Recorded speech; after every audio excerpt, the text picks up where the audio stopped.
Hey guys, I want you to watch something. I don't know if you guys see it moving. And there you go. This is how you bleed a stubborn coolant system on a Geo. What I mean by stubborn?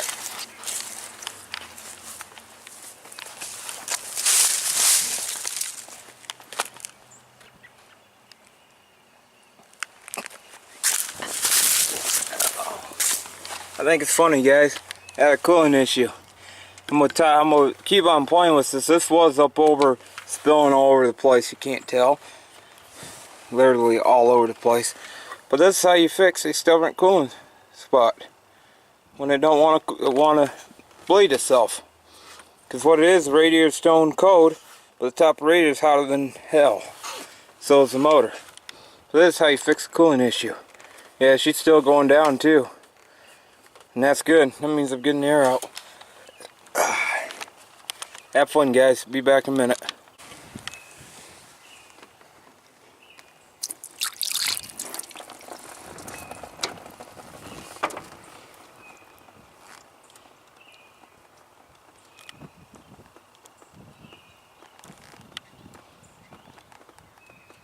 This is how you know if you still got an air clock.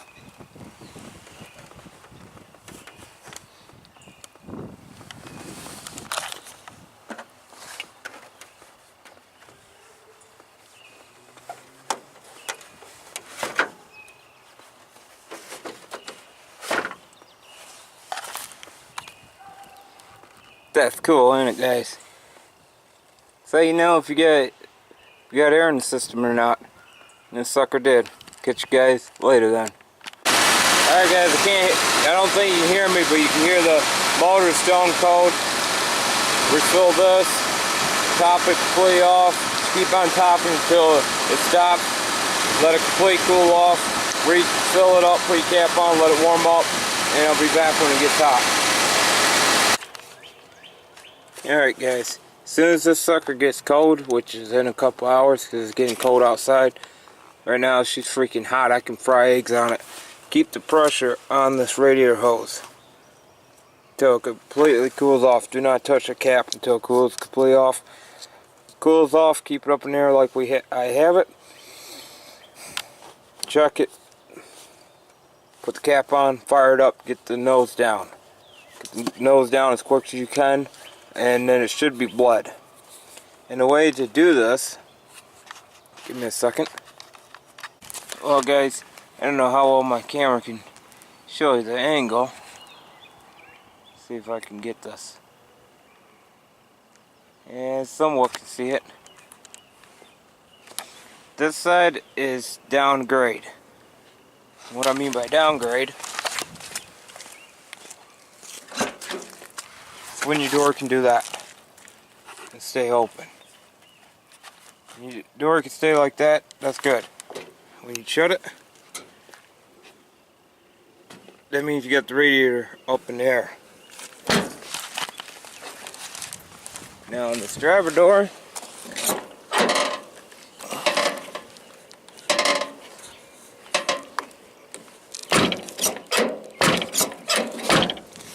that's how you can tell that you got it perfect angled. Yeah, that's camera's dead straight. So, hey guys, what's up, man? What's up? Yeah, it's cold today, guys. She cooled off, topped it off again. So we're gonna put the cap back on. And we're gonna get that on. Start her up and let her warm up. I think that shows a better picture of the angle. You guys think I have completely lost my mind, which I have, guys. I have completely lost my mind.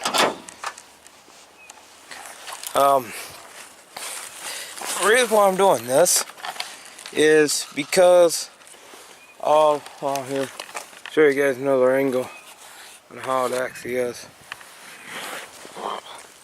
There's a bank here. It's like a hill. There you go. The reason why I'm doing this, guys, is because, oh, one more thing. You guys don't think she's up there in there? Yeah, both sides of my driveway back. Oh! Oh! Hey, we can see sky, but nothing else. Anyways, guys, the whole pretense of doing this is trapped air in the system. I have trapped air. Let's see, 99%. Well, there's a 50-50 chance of this actually working. This was suggested by an old timer to get the radiator as high as you can get it. Well, he said use a jack. Well, I took it for real and put it on my hill, sideways on the hill. So the radiator is as high as it can go, and it's on an angle. So the radiator is the highest peak of the whole tracker. So what we're going to do is, my cat's off from where he's at. And by the way, I had to use 4-wheel to put this up on this hill. But anyways, what we're going to do is basically, that way there, the radiator is pretty much all the way up in there. The highest point of the vehicle. Heater core is the lowest part of the vehicle. So air rises. So all the coolant should went to the back, to the heater core, and it should start filling up, because it took almost another half of a gallon to fill it. Only drained a gallon, and it took another half a gallon to fill it back up. So I know that it used antifreeze. So I know she was a half a quart of antifreeze low, so that's why I did this. Would this work for all vehicles? I don't know. This is an experiment, guys. I was having overheat problems. What started was that the radiator would have been warm when it's cold like it is right now. But when it got hot, it acted like it vapor locked, and it had no way to cool itself down. Like the radiator was stone cold, and just the tip of the very top of the radiator was hot like it is right now. Well, it was before it cooled off. So that's the point of this crazy idea of putting the tracker on an angle. So we're going to get it off, because I feel like I'm getting ready to fly out of space right now. I mean, literally, guys, I feel like I'm out of space.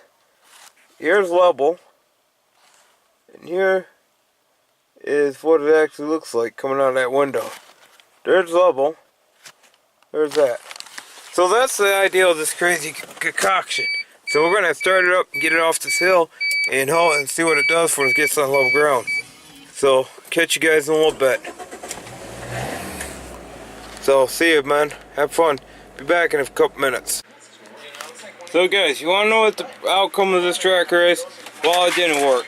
I just wasted my whole fucking day on nothing. Took it down my favorite road, beat the shit out of that tracker a little bit, not literally beating it, but giving it, you know, running the crap out of it, trying to heat up the motor.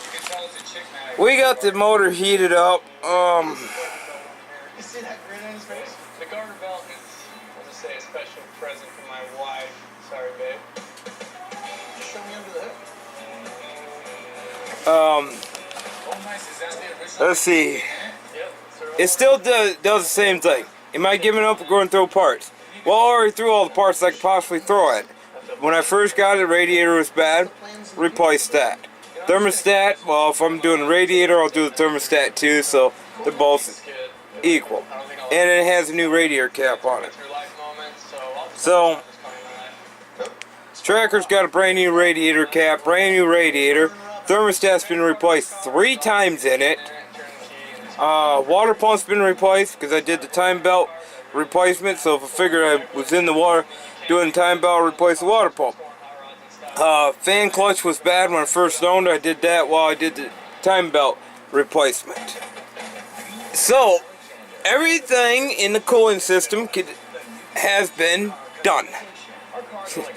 Okay, the coolant was changed the first time. Well, the coolant was changed before I bought the vehicle.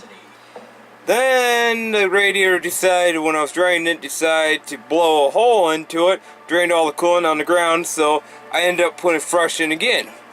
When I did the water pump, when I did the water pump on it, or not water pump, thermostat, the second time, because I thought the first one was junk. It didn't even open correctly. Long story short, I had to redrain it down enough where it's level with it. Ended up tipping the bucket of antifreeze over, so it got more new antifreeze in it again. Then I did the service on the water pump thermostat again. Well, when I did time belt, I did the water pump, so I had a new thermostat put in again. So, am I done throwing parts? Yes. I'm giving up. It's vapor locking going down. It's vapor locking. Because the top half is hot, the bottom one is very warm. But the bottom radiator hose is hot. I mean, you can't keep your hand on it without turning red. Okay? Top one the same way. It's hot. Both hoses are hot. Radiator stone cold. Center of that radiator is stone cold. You put your hand all through those cores in stone cold. There's no way that fan is pushing that much air through that radiator like a refrigerator. It's as cold as a refrigerator. Not even like it's running. You shut the key off, give it a few minutes, freaking radiator starts heating up like it should. Kick the key on, start the car up, the tracker up, give it a few minutes, rev it up a little bit to get the pump flowing, freaking radiator goes stone cold again. Shut it off, radiator gets out. Am I done? Yes, because there's nothing else you could possibly do to it. I don't know if the head's blowing. The head gasket could be bad to the point where it's plugged. I doubt it because it has pretty good flow in it still. I just don't know what's going on, guys. I mean, it don't make any sense. I may be stupid. I may be stupid. I may be retarded. But I ain't that fucking retarded where I can't figure out why the radiator's not heating up. Don't give me the bullshit, the radiator, oh, that's normal, and blah, blah, blah, and blah, blah, blah. Radiator should be hot at all times. It's how it keeps itself cool. If you got a cold spot in the middle of your radiator where the fan's at, it's not pulling cold air in to cool down the coolant. So your temperature of your radiators, your motor's going to get hot. I don't want to hear this bullshit, oh, blah, blah, blah, your temp gauge is doing this and that. Temp gauge don't work on tracker. It sits at a quarter-way mark. It's been doing that since I've owned it. It never past halfway mark. Never. Not since the day I owned this vehicle. My dad's 82, which became my 82, Geo. Thermostat temp gauge never worked on that vehicle. So the conclusion is, the tracker is pretty much rendered useless and stupid in the heat.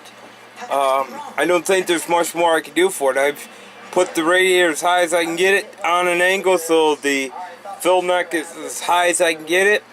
Still didn't work. Yes, I seen it was bleeding still. It was still sucking coolant down, but it was done after that. It didn't take no more. After I heated it up, checked it, it barely took anything. I mean, maybe a drop or two, but I don't know, guys. I'm out of questions. I don't know. I've never seen it. Or unless one of these days, like the Intrigue did. Intrigue for the longest time never had heat inside the vehicle. I don't care what you do. You could drive it for about 45, 50 minutes, all of a sudden it blows hot heat out. One day I bought a heat buddy to put in the back seat of the vehicle to give me heat in the winter. One day I drove for 4 years like that. One day I was going to work and the heat started working. Whatever air pocket it had, it worked itself out. So I don't know if this is something that the tracker's going to have to fight through and hopefully not blow the head gasket and warp the head. I hope not, because you ain't going to get another head gasket for it. I'm just clueless, guys. I don't know what else to do for it.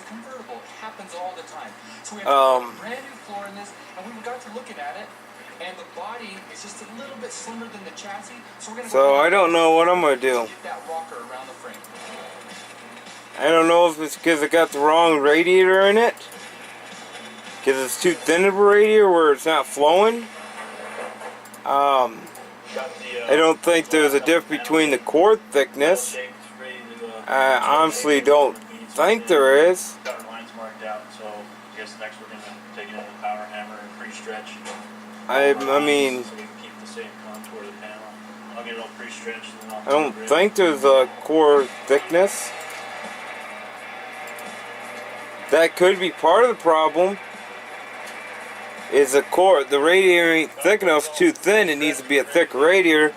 I'll have to check my old one and see what my old one had. But that still wouldn't make any sense, guys.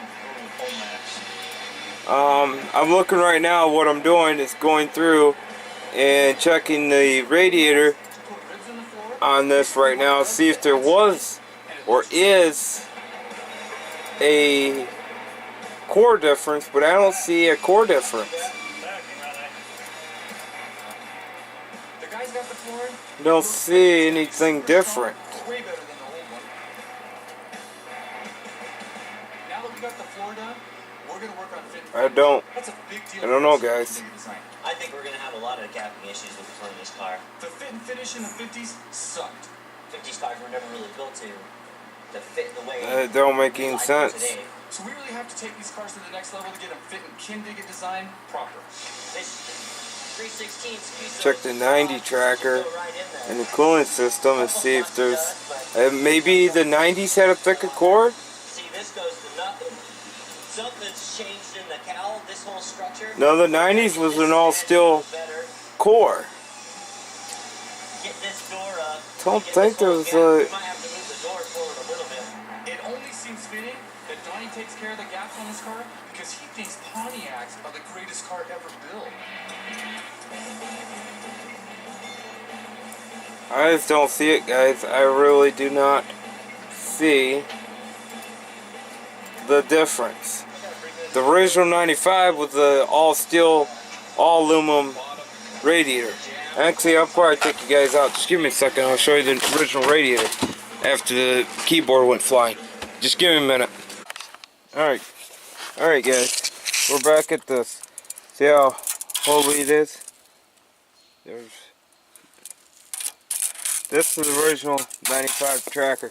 Steel at the top, steel at the bottom, automatic lines.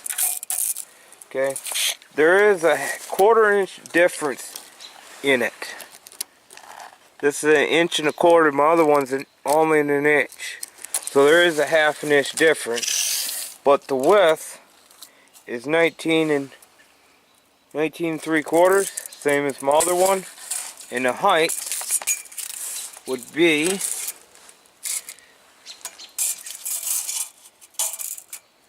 19 inches. So the only difference is a 1/4 inch thickness. Does that little 1/4 inch of thickness of the radiator really matter on these little Geos? One would never know. But I'm going to take you back into the game room now, and we're going to look at the one for the 90 Geo tracker. See, all these trackers are interchangeable. If you guys never knew that. These Geos are all interchangeable throughout the years. You just got to watch your heights. You can shove an 18 3/4 in it. I have done that to get me by for a while. I have done it for, I don't know, 6 months. I found a bigger one.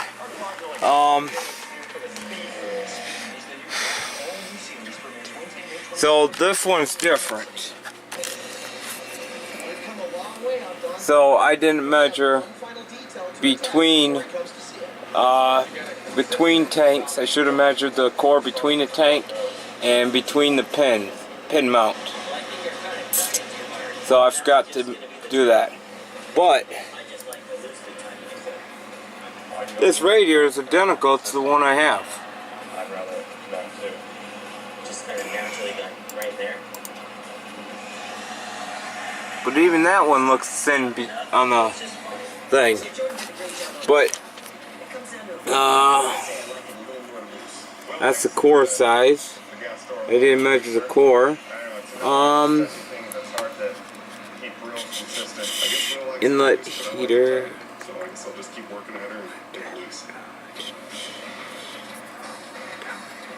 See, this is a downflow radiator, so it goes through the top. It comes into the top, down, and back out. The center of this radiator should be hot at all times. Core rolls are 2. 2 rows, that means 2 deep. Mine's only a 1 row, I believe. Top flange, bottom pin.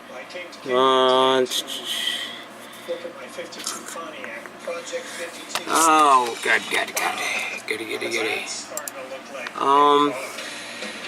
Let's go back to the year of my tracker. 95. Cooling, radiator.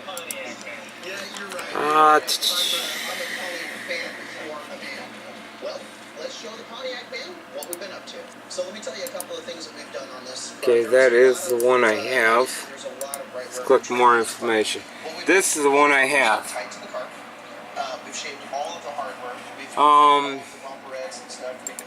This is the one I have. It's the plastic on top, plastic on the bottom. And that's how thin it is. Here's a better picture. That's how thin it is. Only an inch thick. So, and this is 2 rolls.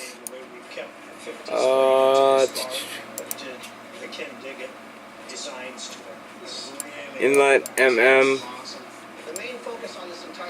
inlet mounting I'm trying to think what is. Outlets an inch and a quarter. Inlet.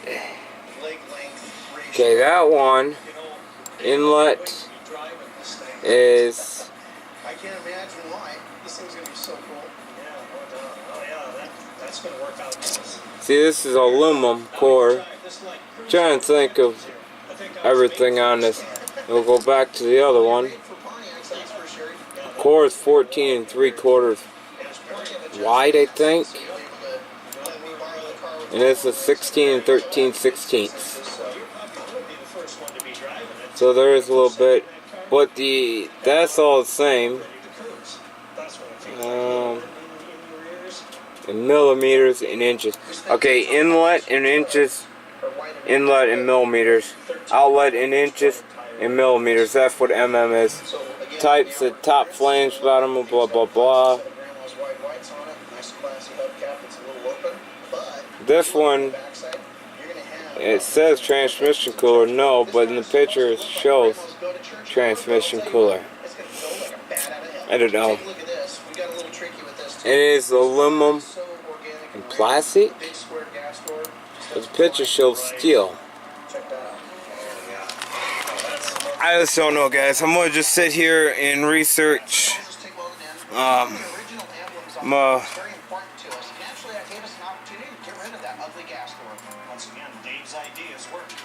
gonna just sit here and debate and figure out what's going on. So I'm gonna cut the video here. I'm just getting pissed off, guys. And it's just I just don't know, guys. I am completely lost. So catch you guys later. If you guys got anything to tell me, let me know. This is driving me nuts. I'll catch you guys later then. Peace, man.